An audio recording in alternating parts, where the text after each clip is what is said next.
Gernika Lumoko Kirol Patronatuak 2019-2020 ikasturteko kirol ikastaroetan izena emateko epea zabalduko du. Laster, urritik ekainera bitartean gauzatuko dira ikastaroak, guztira 19 izango dira, ume, gazte, zein helduei zuzenduak. 21 eta 69 euro arteko prezioekin kirolaren arabera.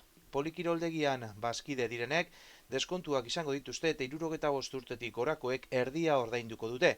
Umentzako 5 ikastaro daude: judoa, karatea, eskalada, skate, gimnasia ritmikoa eta pelota. Gazteta nagusientzako mantenu gimnasia, GAP delakoa, cardio box, pilates edo aquagym besteak beste.